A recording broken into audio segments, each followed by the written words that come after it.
The Secret. How many of you have seen that video called The Secret? Okay. That sure created a sensation, didn't it? You know, the interesting thing about it is it really enlightened a lot of people to using The Secret. So we're going to talk about that a little bit today. But we're going to talk about the real secret.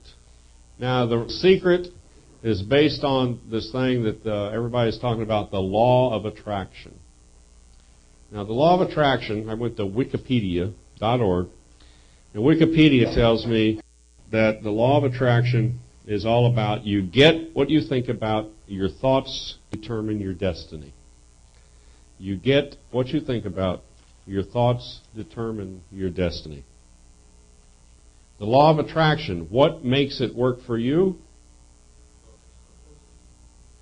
Focus. The law of attraction, the thing that really makes it work, is focus. Once again, you get what you think about, your thoughts determine your destiny. It's actually an interesting case of the solution is the problem. Is it really the law of attraction that makes it work? Now, I'm making you think this morning. I know this is puzzling. This is good. Because this is something you're going to have to be thinking about all weekend and forevermore now. It's not so much the law of attraction. It's the law of subtraction that's going to make the real secret. The law of subtraction tells us we need to reduce clutter. We need to reduce options. We need to reduce distractions. And we need to reduce our excuses. And you can see that I'm revealing what to you? A code. Okay, so we're going to reduce clutter, options, distractions, and excuses. These are barriers. Now, here's the situation you have. You've got you and your goal, and you got your barriers in the middle, and the barriers are what? C-O-D-E. Clutter, options, distractions, and excuses. Good. So, what happens if we get rid of those barriers? Things can improve, yes? Now, here's something interesting when I was putting this together. I remembered that, when you have a magnet and metal, what happens with those? They attract, right? Okay. Now, what do you know about magnets and lead? You ever try to put a magnet and lead together? What happens? Nothing, okay? Okay, so I start thinking, if we have the magnet and metal, and I put lead between the two, what happens? It was an interesting question, I thought, too. So I called my rocket science brother, David, who is a rocket science kind of guy, over here at NASA, the Space Center. And I said, here's something for your buddies to research and tell me. So he emailed me back and sent me to two websites, okay? And through those websites, I discovered that by putting lead between magnet and metal has zero effect. Lead, I can't remember that there's a scientific word for it, but the lead has the same shielding power as air. In other words, this magnet and the metal, even if you put lead together, is still going to happen. It's just like there was air there. It has a value of 1, just like air does. But I know that you can disrupt magnetic fields. But that was the other interesting thing that I learned in putting this together, is that magnetic fields always find the other pole. The attraction is always there. You cannot deny it. It's a physical law that the magnetic poles find one another. You can put barriers between, it will shield that situation, but the magnetic force will go over, around, underneath, any which way, but it will connect. Now, the power of which it can bring together is diminished by the shield. Isn't that fascinating? So even though there's barriers between you and your goal, the attraction is still there. It's just those barriers are acting as a shield, slowing down your process. Have you ever felt this way? Yeah. Okay. Now, the thing that I am fascinated with is the laws of nature that are in place that always work the same way, and how I can learn from those and apply it in human relations. Because I believe that all laws of nature apply in every situation. And it's just that we're not aware, or we don't open our eyes up to how that we can apply these things. So, if we get those shields out of the way, then we can have things happen. So if we subtract the barriers, now you and your goal can attract to one another. So you are attracted to your goal, and your goal is attracted to you. Now, how can you use this in marketing of your business? You have prospects out there who are attracted to you already, but there's barriers in the way, right?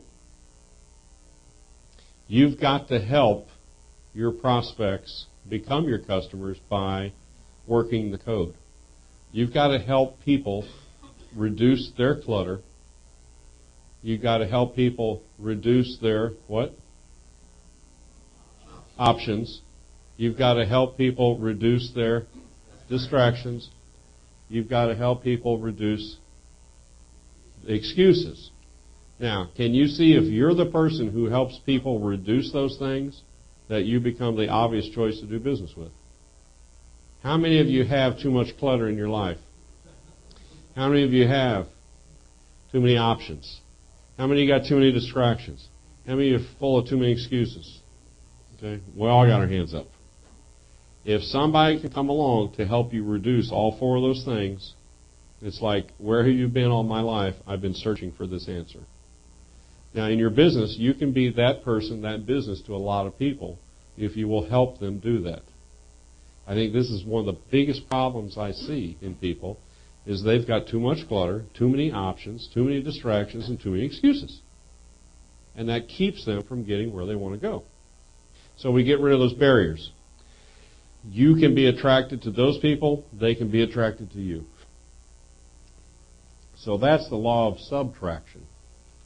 But is it enough? Now, let's talk about the law of traction. Law of traction, you need to increase your contacts. Now, what's traction? Let me back up and talk about that for a second. Do you remember Star Trek, that TV show? What was the thing when they tried to, the little shuttle thing was out there and they needed to get it back to the spaceship real quick? They had the tractor beam, right? Now, what did that thing do? It went out and was zing and captured it and did the magic mojo on this little spaceship thing, and it pulled it to itself, right? It attracted it to it, a tractor beam, and brought it back home to the ship. A tractor. Why do we call a tractor a tractor? Think about the wheels on the back end of that thing. They're big wheels. What kind of treads they got on? Big, heavy, deep treads. You can do things with a tractor that you absolutely cannot do with a pickup truck, even a big pickup truck. And it's because they provide us traction. For us to develop traction, we need to have more contacts, increase our observation skills. In other words, open your eyes and see what's going on around you. Develop dependable behavior. Don't be so erratic. Be focused on things. Let people know that they can depend on your behavior. And develop your own expert status. That's how you're going to develop traction in your life and your business. Is that enough? Let's talk about the law of action now. Law of action states, and here we go with our code words again. C is for commitment. You've got to decide to do something. You've got to decide to stand for something. You've got to take positions. You've got to let the world know that you're going to do things and you're committed to the concept, the idea, or the activity. O, observe success. We talked about this a little bit yesterday. The greatest way to shortcut your way to success is to model others, to emulate. D, for do it now. I've talked about this before. I learned this years ago from a book called Success with a Positive Mental Attitude by W. Clement Stone. He was kind of a cohort of Napoleon Hill. And in that chapter, he talks about a 3-word phrase that has always helped him get things done, and it was do it now. Can you do everything right now? No. But when something is placed before you that needs to be done, can you make a decision right then, either to do it now or to schedule when you will do it now? You can always do that.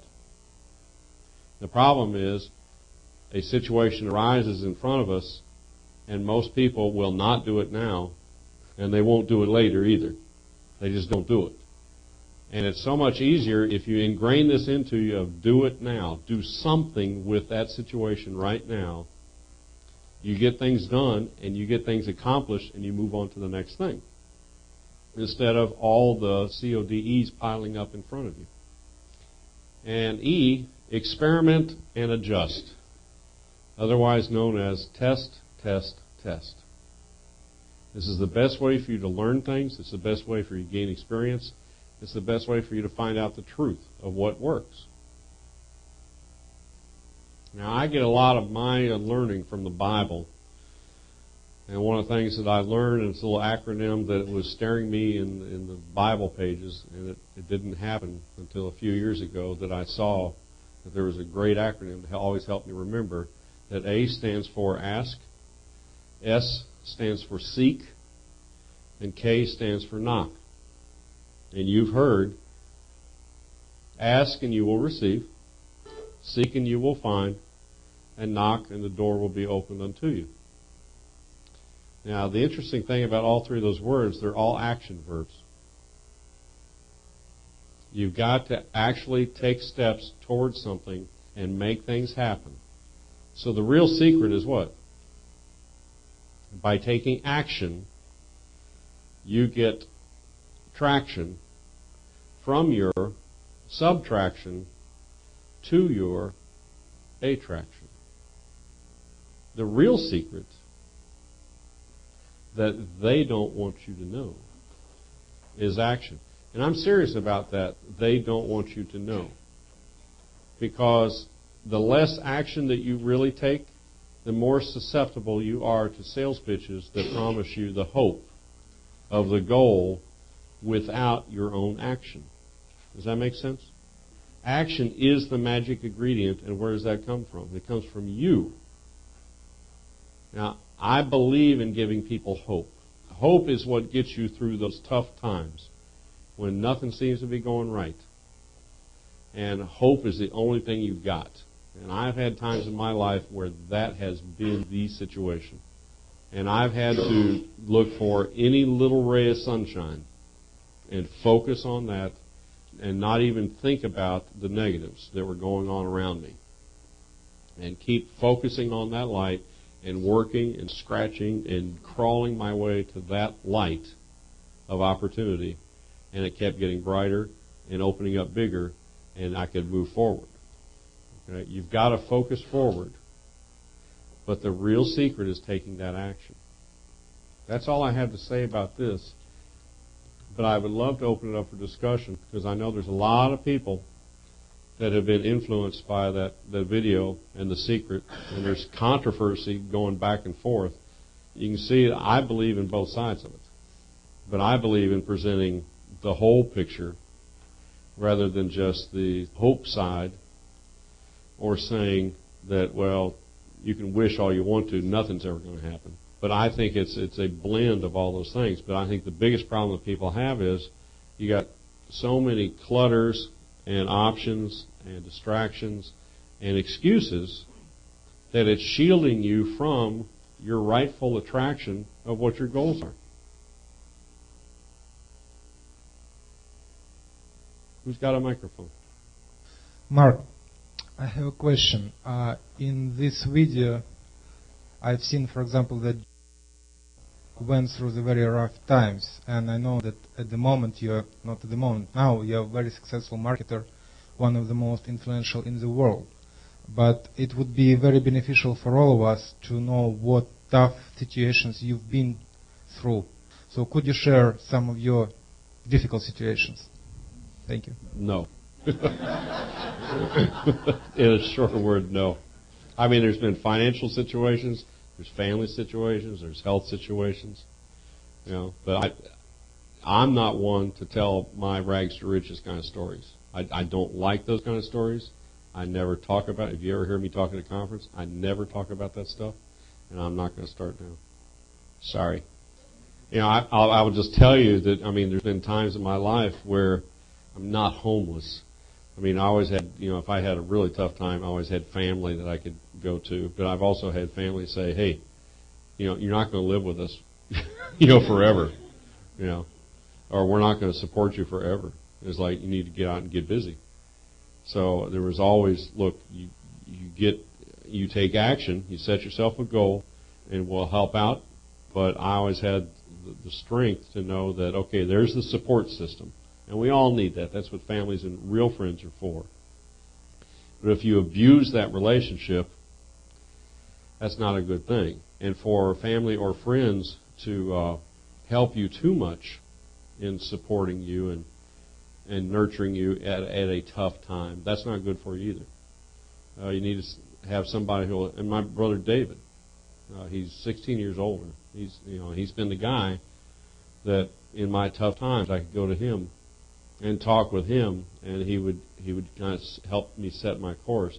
Because when you're in a tough time, you're emotionally distraught. You can't think straight, and you need somebody to say, "Okay, where is your opportunity at this point in time?" Because what do we know? In every adversity, what? Yeah, there's a seed of equivalent or greater benefit, and I believe that in all my heart. Write down this book title and go read it, because this was I was going to say 2x4 on my forehead, but I'm going to say it's like a 4x6 or an 8x8. It really slugged me. It's called The Secret of the Vine. Secret of the Vine, V-I-N-E, by Bruce, I think it's Wilkinson. It's just a short little book. Anybody, Amazon or something like that. Secret of the Vine. And I'll tell you just a little bit about it. It is the story in the Bible of how the guy, what do they call the vineyard guy? Whoever takes care of vines, whatever they call that guy. How they prune the vines so that it would yield more grape. What a story.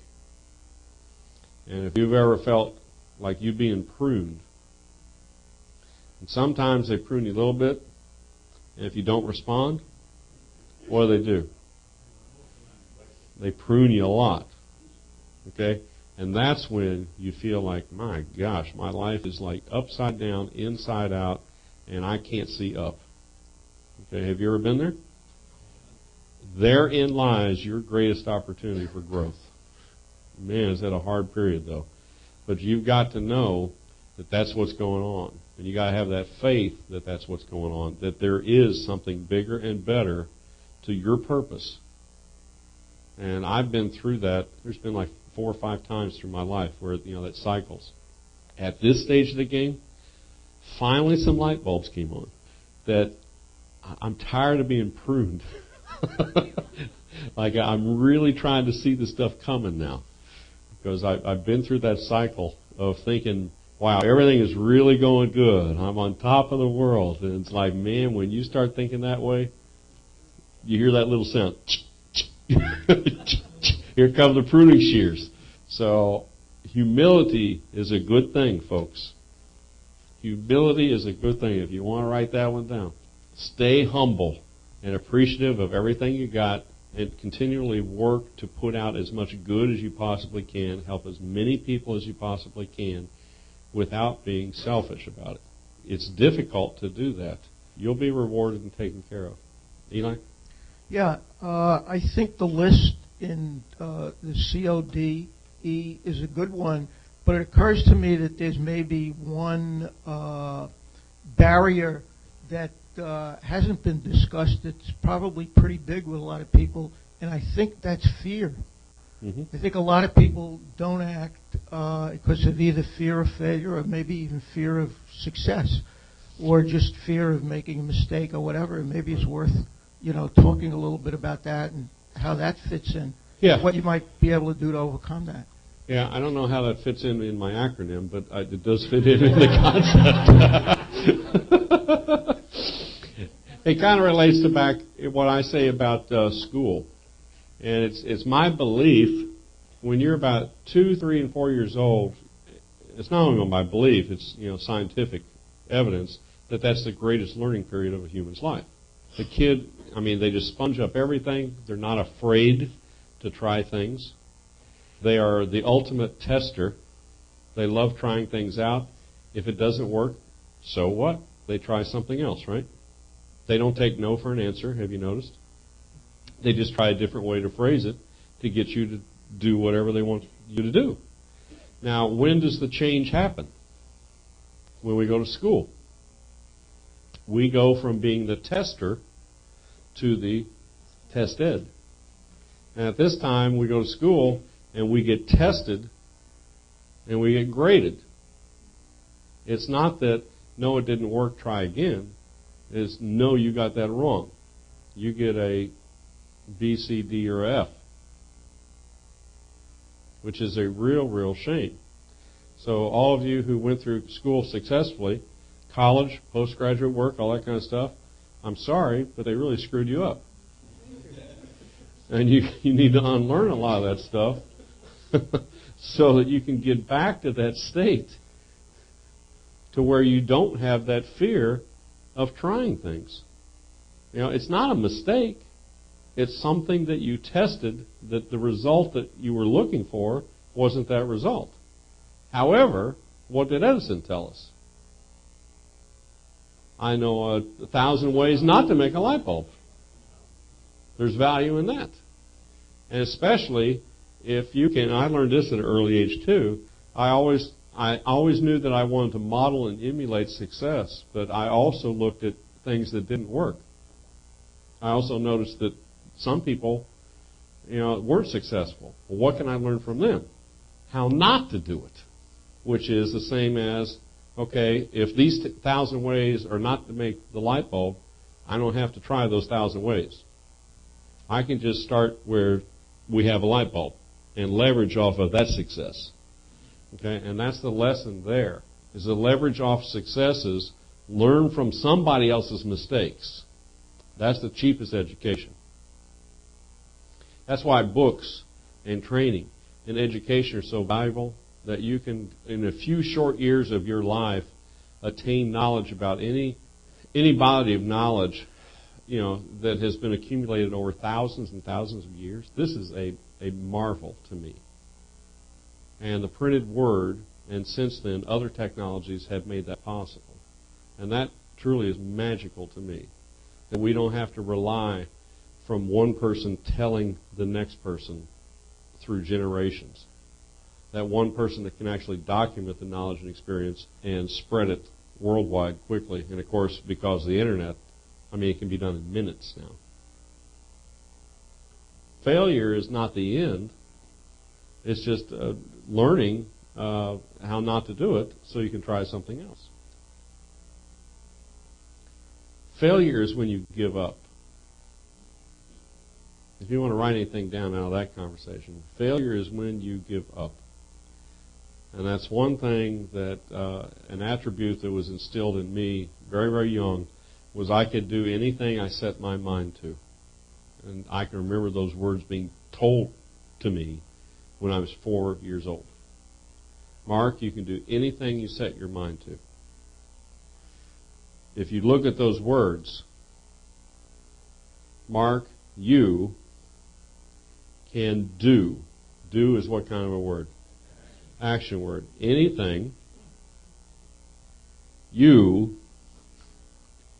set your what to. Right, now what does the word set mean? Commit, right? A definite purpose with commitment. Now, if that's the case, could you also do that if I tell you the same thing? You can do anything you set your mind to. And the answer is absolutely yes, if you will do all the words in that phrase. Get rid of the clutter, the options, the distractions, and the excuses. That will help. John, you got a hand up? It just occurred to me that really one of the things, the attractor is the thought of what you want, and then the action is the steps that overcome the barriers. Mm-hmm. And as you reduce those barriers, the attractor becomes more powerful and creates circumstances that cause you to materialize what you want faster. My son John, who hears me talk about this stuff all the time, he was here the other night. He had to go to school and get programmed wrong. But see, he's been brought up to know that, hey, don't let school get in the way of your education. Any other comments about this? All I was going to say was, for me, I was doing nothing. I was absolutely acting on nothing. I thought I was acting on something, but I was acting on a gazillion things all at one time and not acting on one thing focused. And until I narrowed everything down and I said, I'm not going to look at 2 or 3 things. I mean, I would even narrow it down from like 100, and I would say, okay, I'm going to look at 5 things. Didn't work. When I narrowed it to 3 things, didn't work. I had to narrow it to one thing, only one thing. This is just for me. I'm not speaking for anybody else. But when I narrowed it to one thing, and I said, this is what I'm going to do. If it works, it works. If it doesn't, it doesn't. And it just so happened that what I did was what I was supposed to be doing all along, and when it worked, it was like super action.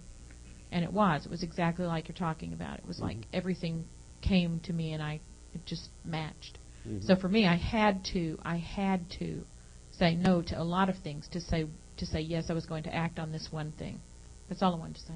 All right, okay. One of the issues that I hear people talk about a lot, and the advice you get is, well, you can only work on one thing at a time. That's a bunch of crap. You need to focus on one thing at a time. That's absolutely true. But I have a lot of things going on. The issue that I have, and I have a lot of things going on with various people, most of the time, not always, when something needs to get done, I do it fairly quickly or very quickly and get my portion done, and I turn around and say, okay, tag, you're it. And then I have to wait for the other person to do what needs to be done next. If I was just working on one thing at a time, sometimes I could wait 2 or 3 weeks before I would take any other action toward any other thing.